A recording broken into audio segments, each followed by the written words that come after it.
Hello friends, இன்றைக்கி நம்ம பாண்டியில் dinner சாப்பிட வந்திருக்கோம். ஸோ பாண்டி பீச்சுக்கு பக்கத்தில் இருக்குது. அண்ட் நாங்கள் போனோன்னே செம்ம கூட்டம். அண்ட் ஃபஸ்ட்டு நாங்கள் போன கடை தான் புல்லட் பார்பிக்யூ. இங்கே எல்லாமே 300க்குள்ளே இருக்குது. அண்ட் இவங்க சொல்ல மாதிரியே ஒரு புல்லட்டை இன்ஸ்பயர் பண்ணி இவங்க ஷாப் ரன் பண்ணிகிட்ருக்காங்க. அண்ட் நாங்கள் அவங்கக்கிட்ட 2 பிளாட்டர் வாங்கியிருந்தோம். அண்ட் நெக்ஸ்ட் நாங்கள் போன கடை தான் இந்த பீஸா கடை.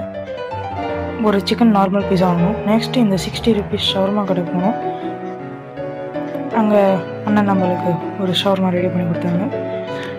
நெக்ஸ்ட்டு கொஞ்ச நேரத்தில் கூட்டம்லாம் குறைஞ்சிருச்சு. அப்படியே பீச்சில் ஒரு வாக்கிங் போட்டு கிளம்பிட்டோம். So that's all friends. Thanks for வாட்சிங். பை பாய்.